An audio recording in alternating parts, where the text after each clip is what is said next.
Hi everyone, Helena here from Airfocus. Welcome to the future of prioritization.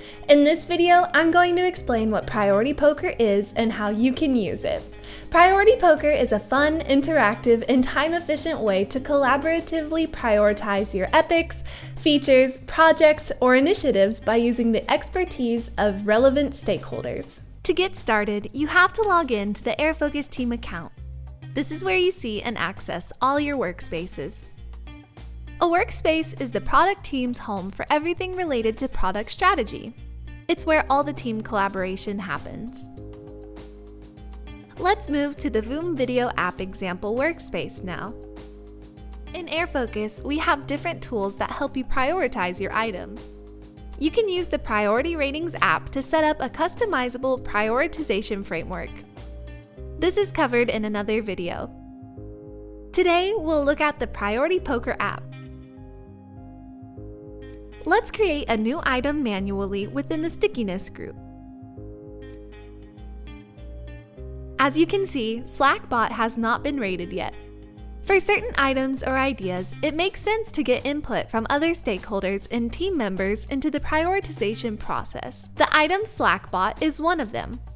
Let's use Priority Poker to prioritize your items. First, you create a game. In this example, you can call it the Voom Priority Poker game. You have now entered the game as a game owner. As the first step, select the items you want to play. You can use the filter on the right to define which items you want to prioritize. Next, invite selected players to join the game and define which criteria they can rate. To join, the players need to have at least an Airfocus contributor account. People can join in from their mobile phones with a QR code. You can also send around a link for others to join. When inviting players to the game, you can limit their permissions to define which criteria they should be allowed to rate. Let's now invite your colleague Alfonso from the marketing department. Alfonso's a great marketer, but he's not a developer, so he can't make an estimate on how much effort is required. So we're going to take away his ability to estimate the criteria person days here, which means that he cannot rate it. Ernie is also invited and has permission to all criteria. Now you're ready to kick off the game. Invited players can now provide their rating estimations. The game owner can choose between two playing modes: real time, which is a live session, or asynchronous, in which players can play at their own time. For example, you can set your game up on Monday and give the players time to respond until Friday when you close and review the results. For this video's purpose, we'll play the game as a live session. Let's get started. Right now, you can see two browsers. On the left-hand side, that's the game owner's browser, and on the right-hand side, you can see Alfonso from the marketing department and his browser. To start the live session, click here. Right away, notifications popped up on both Alfonso and Ernie's screen asking them to join the game.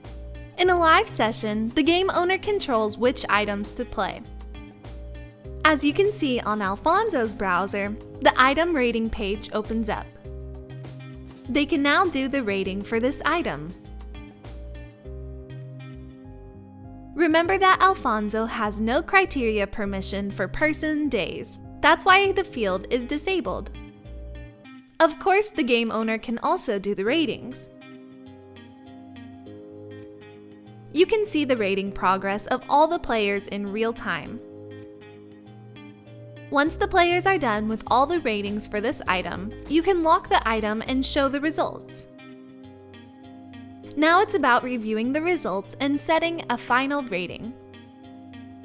In the results, I can clearly see who rated what and the discrepancies between the ratings. You can see the minimum and maximum ratings here, an agreement value, and also the rating distribution chart. It seems like we don't have an agreement on customer value. which means we can discuss it and find a compromise for that. Airfocus proposes an average for each criteria, but of course you can always change and override it. Once you're done, set the final rating, which will send the item to the prioritized section. Now you could proceed with the next item. Let's go back quickly to your table view. You can now see that Priority Poker changed the prioritization ratings and scores for Slackbot based on your team's group wisdom. Priority Poker provides a more democratic way to make decisions by involving relevant stakeholders' inputs into the prioritization process. That's Priority Poker for you, and until next time, happy planning!